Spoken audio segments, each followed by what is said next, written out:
They called her the poor housemaid. They threw her scraps like a dog. They worked her until her body screamed for rest. But they never asked her name. They never asked where she came from.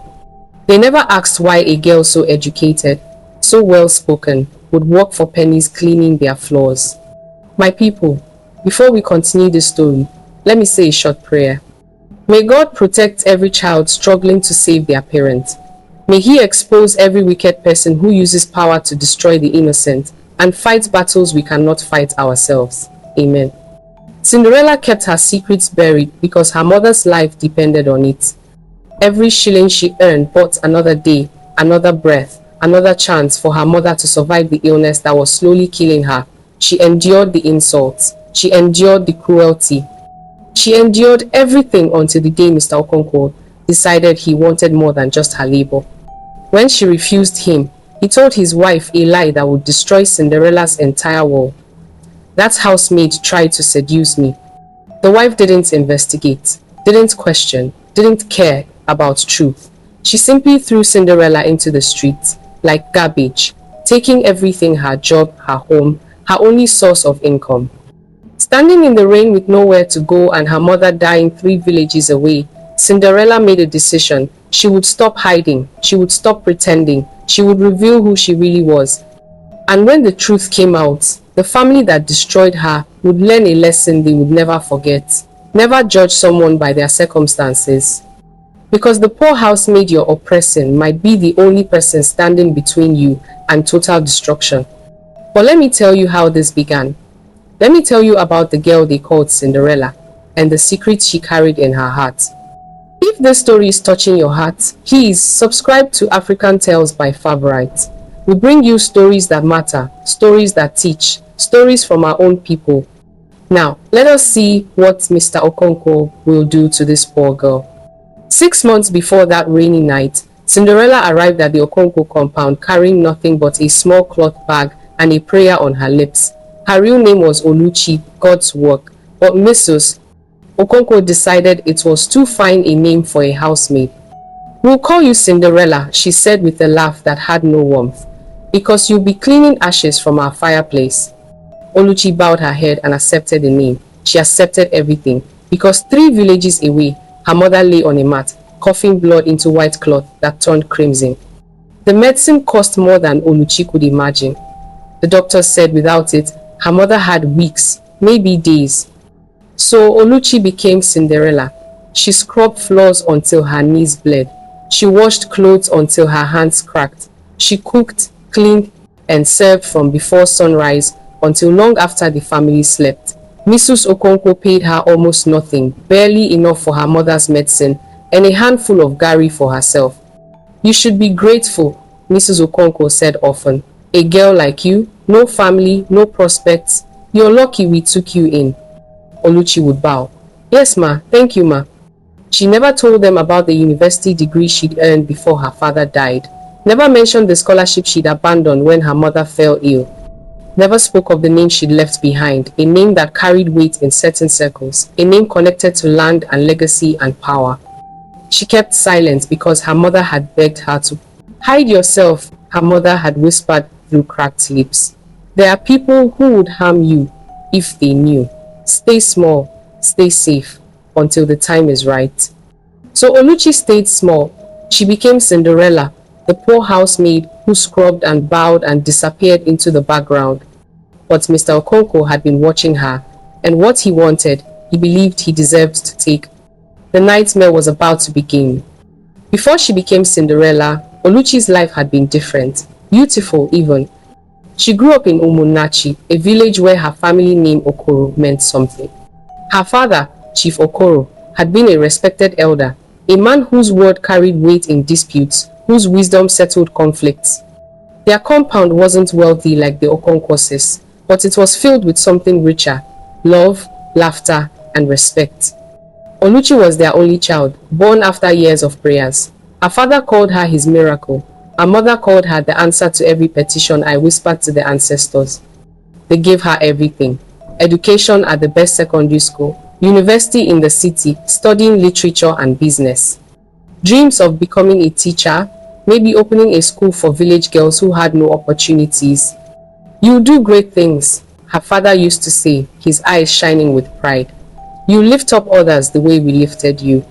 But life has a way of shattering beautiful things. 2 years ago, her father died suddenly. A stroke, the doctor said. He went to sleep one evening and never woke up. The funeral filled their compound with mourners, hundreds of people whose lives Chief Okoro had touched. The grief nearly killed Oluchi's mother. She stopped eating, stopped sleeping, stopped living in any real sense, and then her body began to fail. The cough started small, but grew worse. Blood appeared on the white clothes. The doctors in the city diagnosed tuberculosis, complicated by grief and malnutrition. "She needs expensive medicine," they said, "for months, maybe a year, and rest, proper food, care." The inheritance Chief Okoro left wasn't enough. Medical bills devoured it. Oluchi sold everything: furniture, jewelry, even her textbooks. She dropped out of university 3 months before graduation. It still wasn't enough. That's when her mother made her swear an oath. "Listen to me, Oluchi." Her mother gripped her hand with surprising strength. "There are people who want our land, your father's cousins. They've been watching, waiting for us to fall. If they know you're alone, vulnerable, they'll strike. They'll claim your father owed them money. They'll take everything." "Mama, what are you saying?" "You must hide, Noam. Go somewhere they won't think to look. Work quietly. Save money for my medicine. And don't tell anyone who you really are. Not until you are strong enough to fight them." "But Mama..." "Swear it, Oluchi, on your father's grave. Swear you will protect yourself." Through tears, Oluchi swore. 3 days later, she left Umunnachi in the early morning darkness. She changed her appearance, cut her long hair short, wore simple clothes, removed the small gold earrings her father had given her. She traveled to a town where no one knew her family name, and she found work with the Okonkwas. Mrs. Okonkwo looked at her with suspicion. "You speak too well for a housemaid." "I attended some school before my family fell on hard times, ma," Oluchi said, making her voice small and humble. "Can you cook, clean, work hard without complaining?" "Yes, ma, I can work very hard." Mrs. Okonkwo named her price, a pittance that barely covered the medicine. Oluchi wanted to negotiate, but desperation has no bargaining power. "I'll take it, ma. Thank you, ma." And so she became Cinderella, scrubbing floors in a stranger's house, hiding the educated woman she'd been, burying the chief's daughter she still was. Every night, she sent money to the neighbor caring for her mother.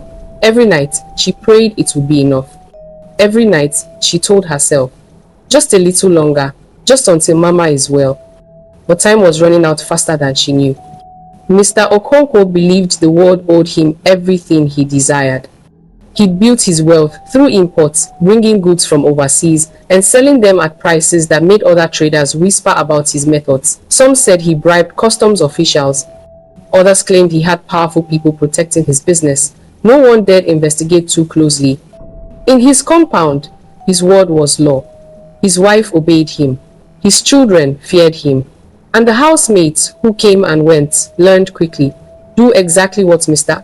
Okonkwo wants, or find yourself on the street. He was 52 years old, with a belly that spoke of good living and hands that had never done hard labor. His wife, Ngozi, was a woman who'd married for security and learned to ignore her husband's wandering eyes in exchange for a comfortable life. "What I don't know won't hurt me," she told her friends at the market. "As long as he keeps the roof over our heads and food in our pots." I looked the other way. But she drew the line at disrespect in her own home. Any housemaid who she believed was trying to seduce her husband would be dealt with swiftly and without mercy. Mr. Okonkwo understood his wife's rules, so he was always careful, always patient. He would test the waters first, see which housemaids were desperate enough, vulnerable enough, scared enough to comply. When Oluchi arrived, he noticed her immediately. She was different from the other housemaids. Beautiful, yes, but it was more than that. She carried herself with a dignity that intrigued him. Her speech was refined, her manners too polite for someone claiming to be common. Who is this girl really? He wondered. He watched her, noticed how she never complained, no matter how hard his wife worked her, noticed how she sent most of her salary away to family. He assumed, noticed the sadness in her eyes when she thought no one was looking. Vulnerability, desperation, beauty, intelligence, everything that attracted him. He started small. A compliment here, you're a good worker, Cinderella. A kind word there, my wife is lucky to have someone so capable. Oluchi would bow respectfully. Thank you, sir. Nothing more. A distance frustrated him. Usually by now, a housemaid would warm to his attention, grateful that the master of the house noticed her. He increased his efforts, gifts of extra food, small amounts of money pressed into her hand. For your family. Oluchi accepted these gifts with the same respectful distance. God bless you, sir. Never familiar, never encouraging. It drove him mad. Didn't she understand? He was offering her a chance to improve her situation, a chance to have security, protection, even comfort if she was smart enough to accept his interest. But she remained untouchable, polite, but cold. Mr. Okonkwo's desire turned darker. His ego couldn't accept her refusal because in his mind, she hadn't earned the right to refuse him. She was a housemaid, nothing, no one. She should be grateful for his attention. She thinks she's too good for me, he muttered to himself, watching her hang laundry in the compound. A housemaid with no family, no prospects, she should be begging for my favor. His gifts stopped. His compliments turned to criticism. Cinderella, you're becoming lazy. Work harder. Cinderella, this food is cold. You're useless.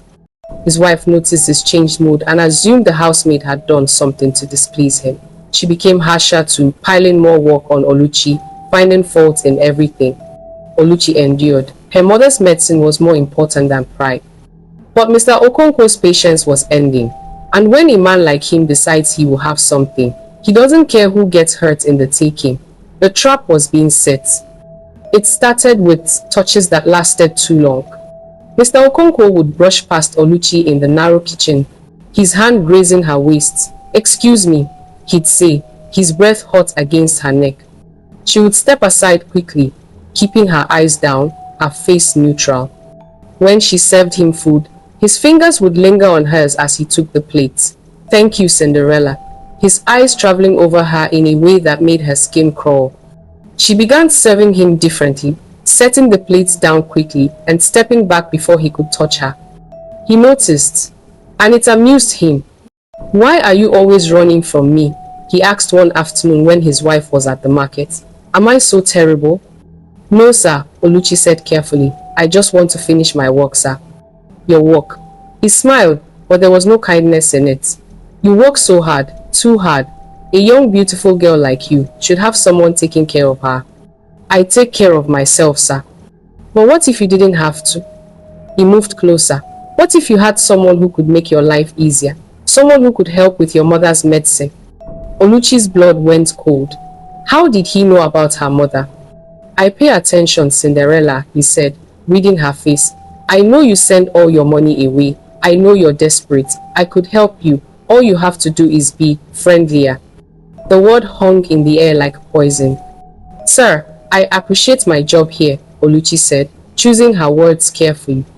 I don't want to lose it by being inappropriate. Inappropriate? He laughed. I'm offering to help you, and you call it inappropriate? Sir, your wife. My wife doesn't need to know everything, he said, his voice dropping lower. What happens between us could stay between us. Think about your mother, Cinderella. Think about how much easier life could be. Oluchi felt trapped. If she refused too strongly, he might fire her out of spite. If she agreed, she'd lose the only thing she had left, her dignity. Sir, please, I just want to work. His face darkened. You think you're too good for me? No, sir, You're nothing. His voice rose sharply. A housemaid. You should be grateful. I'm even looking at you. Footsteps approached. Mrs. Okonkwo returning from the market.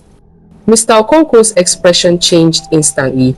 By the time his wife entered, he was sitting calmly, reading his newspaper as if nothing had happened. But Oluchi saw the promise in his eyes. This isn't over. The next days were torture. Mr. Okonkwo found excuses to corner her.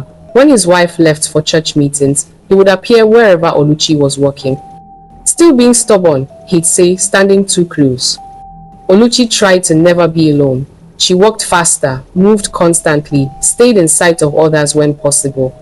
But the compound was large, and Mrs. Okonkwo often sent her to clean the rooms upstairs where no one else went during the day. One afternoon, as Oluchi cleaned the master bedroom, Mr. Okonkwo appeared in the doorway. "My wife is visiting her sister," he said, closing the door behind him. "She won't be back for hours." Oluchi's heart hammered. "Sir, I need to finish cleaning. I think we need to talk about your future here, Cinderella." He moved toward her. "I've been very patient, but my patience is ending." "Sir, please." "One chance," he said, reaching for her. "Be smart. Say yes." Oluchi grabbed the bucket of dirty water and held it between them. "Sir, I can't. Please don't make me lose this job. I need this job." "Then you know what you have to do." "No, sir. Not that. Anything but that." His face twisted with rage and wounded pride. For a moment, she thought he might force himself on her. But he stepped back. "You'll regret this," he said quietly. "You'll regret refusing me." And he left. 3 days later, Mrs. Okonkwo returned from the market earlier than expected. She found her husband in his study, sitting with his head in his hands, looking troubled.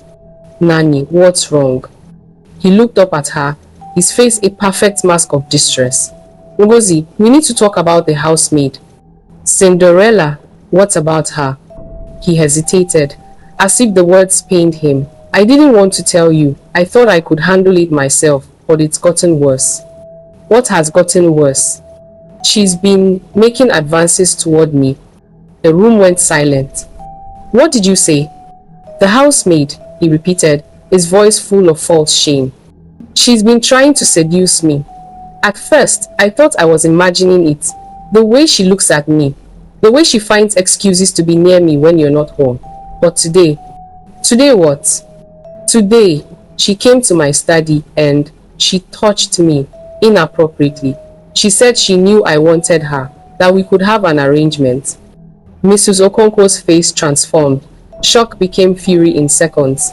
"That witch, that shameless girl. I told her to stop," Mr. Okonkwo continued, his performance perfect. "I told her I was a married man, that what she was doing was wrong. But she laughed at me. She said I'd been sending her signals, giving her gifts." "What gifts?" "The extra food I gave her because I felt sorry for her situation. The small money I gave her because you said her mother was ill." She twisted everything into something dirty. Mrs. Okonkwo trembled with rage. "Where is she?" "Upstairs, cleaning." "Ngozi, please be calm." But calm was impossible. Mrs. Okonkwo stormed upstairs like a hurricane. She found Oluchi folding laundry in one of the bedrooms. "You prostitute!" Mrs. Okonkwo screamed. Oluchi jumped, dropping the clothes. "Ma? Don't ma me. You think you can seduce my husband in my own house?" "What? No, ma. I would never." "Liar! My husband told me everything. How you've been throwing yourself at him. How you touched him today." Horror flooded Oluchi's face. "Ma, that's not true. I swear on my mother's life." "Your mother?" Mrs. Okonkwo laughed bitterly. "You probably don't even have a mother. All those stories, all that money you claim to send home, probably lies. You came here to trap a wealthy man." "No, ma, please listen." "I'm done listening. Pack your things. You're leaving my house right now." "Ma, please." Oluchi fell to her knees. "I need this job. My mother is sick. She needs medicine." "Should have thought about that before trying to steal someone's husband. Get out." "Ma, I swear on everything holy, I never touched your husband. He's lying. He's been the one." The slap came so fast, Oluchi didn't see it. Her cheek exploded in pain. "How dare you call my husband a liar? He's a respected man, and you're nothing. A housemaid with no family, no name, no character." Mr. Okonkwo appeared in the doorway, his face arranged in perfect sadness. "Ngozi, don't hit her. Just make her leave." "Get out of my sight," Mrs. Okonkwo hissed at Oluchi. "You have 10 minutes to take your things and go. If you're still here after that, I'll call the police and tell them you're a thief." "Ma, please, my salary." "Salary? You think you deserve payment after what you've done? You should be grateful. I'm not having you beaten. Oluchi stumbled to the small room where she slept. Her hands shook as she gathered her few possessions, 2 dresses, a worn wrapper, her mother's photograph. No money, no food, no reference, no hope. As she walked through the compound gate into the evening, she heard Mrs. Okonkwo telling the gateman, "If that girl comes back, don't let her in. She's a bad woman." The rains began to fall, and so Oluchi walked into the rain with nothing. No job, no money, no hope. But my people, do you remember what we told you at the beginning? The poor housemaid they threw away like garbage is not who they think she is. What will Oluchi do now? Who is she really? And how will the Okonkwo family pay for what they have done? This story is just beginning. If you want to see what happens next, type in part 2 in the comments right now. Let me see how many of you are ready for the revenge that is coming. And if you haven't subscribed to African Tales by Favorite, what are you waiting for? Subscribe now, turn on notifications, because part 2 will shock you. Comment part 2, part 2, part 2. I am waiting to see your comments. Don't just watch and go. Let me know you are ready for this story to continue.